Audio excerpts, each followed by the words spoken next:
Pak Kiai. Bukan Nyai Roro Kidul. Ada Nyai. Tapi kalau nyainya aneh-aneh jadi Nyai Roro. Nyai mengatakan bahwa kalau seorang perempuan mengendarai motor sendiri itu katanya perawanannya hilang. Apa itu?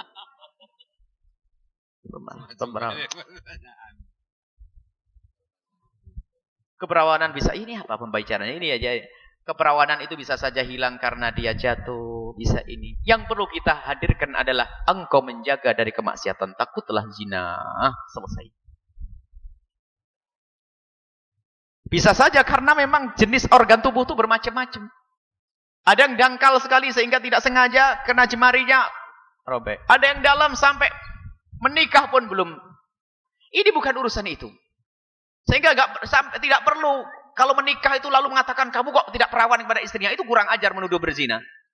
Sebab namanya olahraga bisa saja semacam itu. Barangkali memang kalau naik motor sendiri masalah adab dan tidak adab itu saja. Kalau sampai keperawanan tidak ada hubungannya. Tidak perlu dia. Memang kalau pencilaan naik motornya kakinya diangkat sebelah. Wow.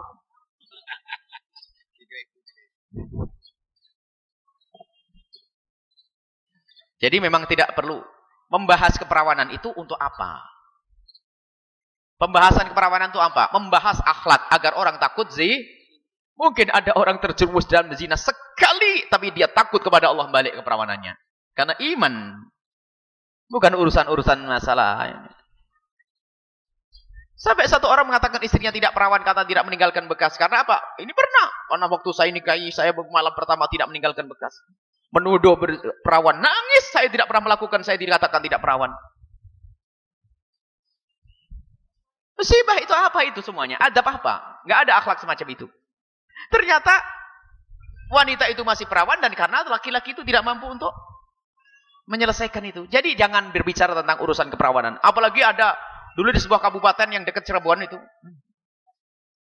Mana sih dekat Cirebon tuh? Tapi alhamdulillah nggak jadi. Jadi yang mau masuk sekolah SMA harus dites fitnah itu semuanya. Kalaupun ada orang berzina, ditutup, bukan malah dibongkar nanti saat calon mahasiswa SMA 27.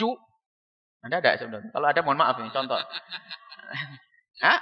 Ada? Nggak jadi. Ada sudah ada 29 sah. Yang mau diterima dari Pak Putrinya dari 300 diterima 300 yang daftar 1000. Dari yang daftar 350 diterima 320. Yang 30 tidak perawan. Ini musibah. Jadi tidak ada berbicara demikian itu. Jadi yang dikatakan Bunyai itu tidak benar. Jadi masalah keperawanan bisa saja dengan gerakan yang sangat ringan pun keperawanan itulah. Apa keperawanan itu? Keperawanan batin, kemuliaan batin, bukan urusan itu. Kemuliaan batin, Masya Allah. Kadang itu sampai orang tidak mengerti karena ikut budaya-budaya yang ada di negeri-negeri kafir sana. Sehingga kalau malam pertama harus ada tanda-tanda ini dan sebagainya. Belum tentu kadang-kadang subhanallah karena alat vital yang tidak bisa ini atau macam ini. Jadi tidak usah dibahas masalah ini. Kalaupun ada seseorang menikah dengan seorang wanita, husnudonlah bahasanya, wanitanya, istrinya adalah seorang mulia.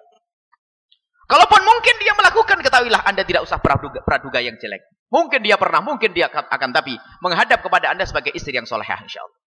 Seorang laki-laki pun demikian. Maka tidak diperkenankan seseorang bercerita masa lalunya tentang perzinaan. Karena itu menghinakan dan itu bukan sebuah kemuliaan. Mungkin ada wanita yang berkata, loh tapi memang saya sudah tidak perawan, Buya bagaimana? Yang tahu hanya Allah. Dan tidak akan mengerti laki-laki tentang wanita itu perawan atau tidak, kecuali memang dia petualang kerjaannya urusan-urusan seperti itu. Dan dia bukan lelaki mulia. Apa itu sebuahnya pembicaraan ini? Nggak ada. Memang dibahas di dalam Islam itu masalah fadlul bikaroh ini semua. Tapi bukan untuk diumbar semacam itu. Jadi tidak perlulah bercerita tentang hal-hal yang demikian. Mungkin ada orang kepleset dalam perzinaan. Atau mungkin na'udzubillah dia belum ngerti seorang wanita mencari kesenangan dengan sendirinya lalu melakukan sesuatu yang menjadikan itu semua. Tapi tobat, kembali kepada Allah, selesai. Keperawanan bisa kembali dengan bertobat kepada Allah, selesai. Dan jangan bercerita tentang itu semua. Dan tidak usah bercerita mengingat memang saya tidak usah bercerita tentang mohon maaf maksiat asalkan itu maksiat kepada Allah. Jangan bercerita, termasuk perzinaan. Termasuk mohon maaf mungkin seorang wanita mencari kesenangan dengan tangannya sendiri, gak usah cerita kepada siapapun. Pengen membela agar suaminya tidak marah. Memang bang saya dulu pernah melakukan ini dengan diri saya sendiri. Gak usah cerita. Cukup ngadu kepada Allah, selesai. Jangan membongkar aib. Allah tidak akan mengampuni dosa hamba yang tidak mau menutup dosanya. Itu saja. Wallahu a'lam.